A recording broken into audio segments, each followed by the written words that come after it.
सुंदर कथा करते हैं। बहुत सुंदर कथा है। और कथा है एक बूढ़ी अम्मा है और कंजूसी की कथा है। दीदी बहन, बूढ़ी अम्मा बहुत कंजूस रही। आप लोग एक कथा सुनिए, बहुत सुंदर कथा है। एक गांव में एक बूढ़ी अम्मा रात रही। बूढ़ी अम्मा रात रही, पूजा पाठ भोले बाबा का बहुत करत रही, परम भक्त रही बूढ़ी अम्मा। लेकिन उनके दरवाजे से कोई भी आ गई ना, तुरंत कुत्तों नहीं धुतकाई भगाई दिया। एक अन्न का दान कभी किसी को नहीं देती थी, न किसी को कभी पानी पिलाई, न किसी को किसी एक अन्न का दान दिया। मतलब उसके अंदर दया का भाव नहीं था वो बूढ़ी अम्मा के अंदर। बड़ी कंजूसी थी।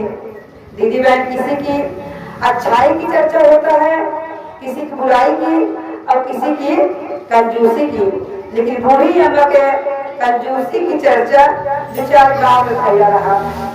दो चार गाँव में फैला रहा। जैसे दीदी बहन जंगीपुर है और फैला रहा मोदी सराय तक बूढ़ी अम्मा का दूसरी चर्चा।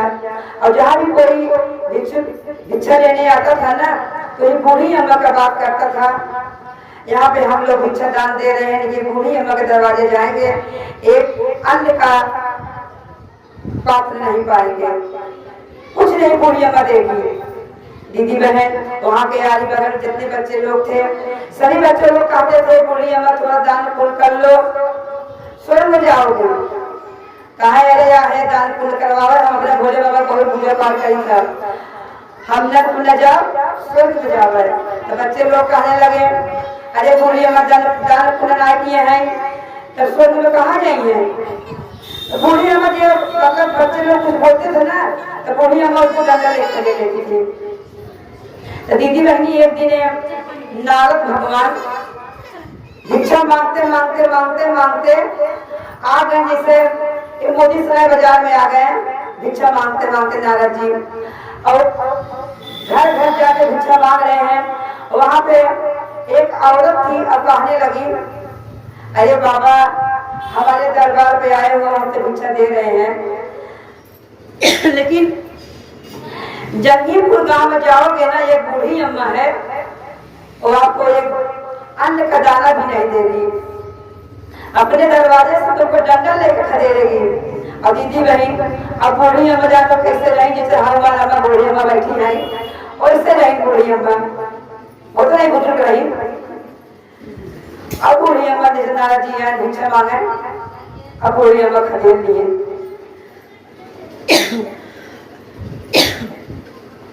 बूढ़ी अम्मा डंडा ले खदेड़ लिए, कहा था ना है भिक्षा मांगे, हमारे बारे में सुना ना है, आज तक हम केवल भिक्षा के एक अन्न के दान ना दे और तो का हम भिक्षा दे रहे।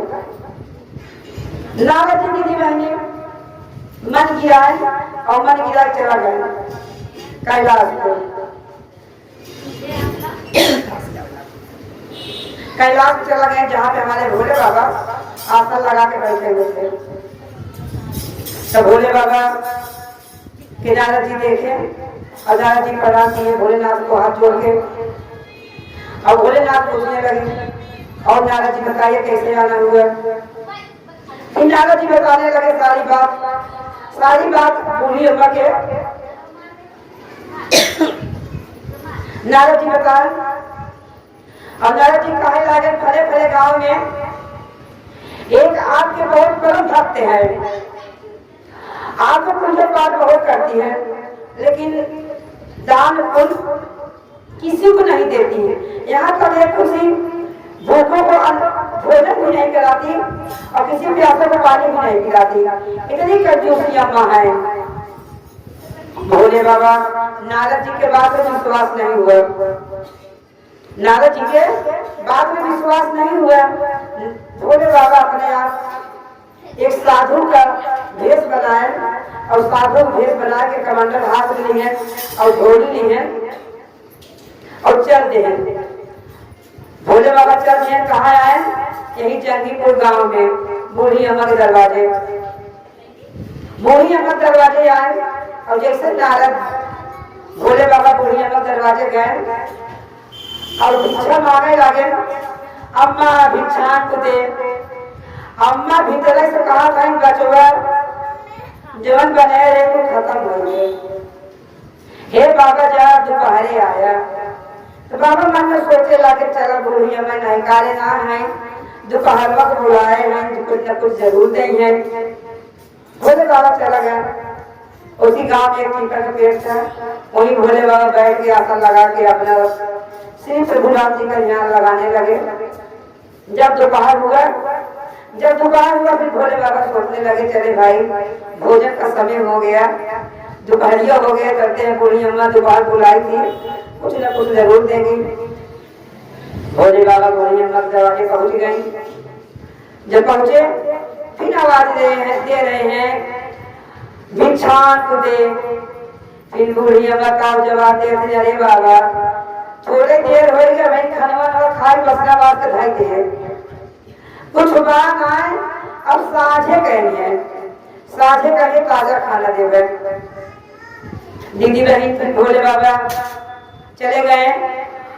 कहा चला नहीं काले ना है हमारे भक्त हैं सजवत बुलाए बाटे सजवत पक्का देंगे भोजन कुछ न कुछ जरूर दिएंगे। भोले बाबा वही आस लगा के चले गए और जाके पीपल के पेड़ के नीचे बैठे। और जब शाम हुआ भोजन का समय हुआ भोले बाबा फिर पहुंच गए बूढ़ी अम्मा के दरवाजे। फिर आवाज दे लगे अम्मा भिक्षांत दे। तब तक बूढ़ी अम्मा कहा अरे बचवा तनका लेट भया बाबा सवेरे यार पक्का दे पक्का आकर भोजन कराई इतने समय माफ कर दे। भोले बाबा कहा चला नहीं काले ना अगर सुरंगिया बुलाए सुबह भाई जरूर दे अब भोजन मतलब करेंगे। भोले बाबा आस लगा के चला गया। अब दीदी बहन कहा गया है जब सारा दिन रात को भोजन नहीं मिलता ना तो नींद भी नहीं आती किसी को। और ही निहार हमारे भोले बाबा का रहा और वो कहा नींद ला गई जो तुम्हारा पेट करो कब सवेर हो। और जैसे सवेर है भोले बाबा आंख मीचर बूढ़ी अम्मा दरवाजे पहुंच गए भोलेनाथ बूढ़ी अम्मा दरवाजे। और तुरंत आवाज दे अम्मा भिक्षांत दे। अम्मा तबला के भीतर जनान लगा जाता था कहीं निकले कहीं जाए जरूर तो का एक जाए समझे ना आए। सवेरे मना किए दोपहरे मना किए साझे मना किए। जब देखा मोर खाई चला अम्मा भिक्षांत दे तो का नहीं मालूम बा आज तक बूढ़ी अम्मा एक अन्न के दान क्यों दे ना है तो का कहां से दे दिया। जब देखा मोर खाई चला आया जब भगे ऐसे दूसरा दुआर देखा भोले बाबा पीछे कदम लिए और चल दिए। कहा जा बूढ़ी अम्मा कहा नारियल ठेकान लागी पूजा पाठ कितना करत और कहा कुल बेकार बा जब तक दान पुण्य न करूं सब बेकार बा। दीदी बहन कुछ दिन बीते गया बूढ़ी अम्मा एक हद तक बाद चार पाई पकड़ ली दीदी बहनी एक हफ्ता चार बूढ़ी अम्मा पुट हो गई सुहा हो गई बूढ़ी अम्मा। और कहाँ से दूध आए बूढ़ी अम्मा लेने के लिए नर्क लोग के दूध आके बूढ़ी अम्मा चारों ओर घेर ले। जब चारों ओर घेर ले दीदी बहनी अब बूढ़ी अम्मा चट्टान पकड़े कहा बूढ़ी अम्मा चला कहाँ बचवा कहा चला नरक लोग कहा नहीं बचवा भले भोले बाबा के तरह हम पूजा पाठ करत रहे हमें नरक लोग न ले चला सब लोग ले चला। तो दूध लोग कहे लगे अरे बूढ़ी अम्मा शिव लोग जाए खाती कर लो कमो किए हो कहे बचवा बहुत पूजा पाठ किए है कहे पूजा पाठ को साथे ना दाना पूज जाता है तोरे धन दौलत इतना खुला क्या वो फायदा रखे आखिर कुछ ही पड़ा रह जाए तुम पड़ा रहिए। कहा अच्छा बचवा नर को लोग ले चला जिसके मारे करते हैं अच्छा भूल कर दिया कहा हाँ पकाओ कहा नर को लोग ले जाए पहले एक दिन हमें श्री लोग ले चला दूध लोग सोचे लगे चला भाई एक तो सबका बचन भगवान पूर्ण करा थे तरह हमें पूर्ण कर गई दूध लोग बूढ़ी अम्मा का पकड़ दिसरावत लगे श्री लोग ले गए बूढ़ी अम्मा के। तो फिर बाद दीदी बहनी जब श्री लोग बूढ़ी अम्मा पहुंच गई जाए हुए भोले बाबा टंगे पकड़ लटक नहीं, पकड़ कर कान भोले बाबा पकड़ लटक नहीं। कहा गए अरे भोलेनाथ हमें नर्क लोग मत भेजे, हम ही अपने लोगों को रह दिया। तब भोले बाबा वही कहे लागे आपको काबू किए हो किसी लोग कहे खाती दान पुण्य दे बाबू किसी लोग हवे करो।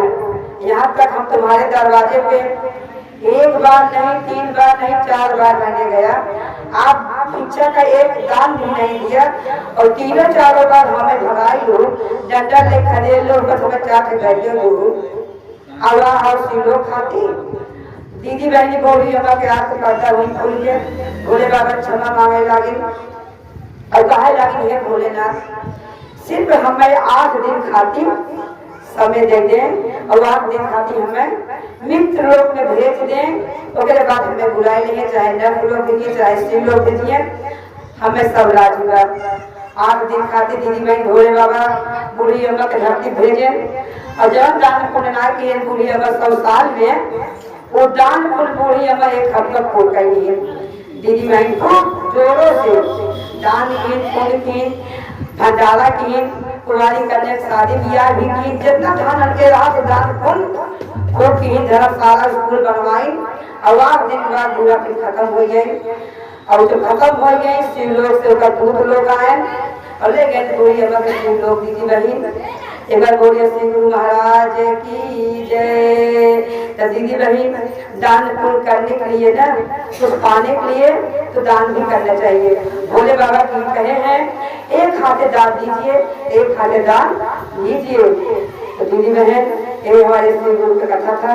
अच्छा लगे भजन आप लोग को लाइक सब्सक्राइब जरूर करें।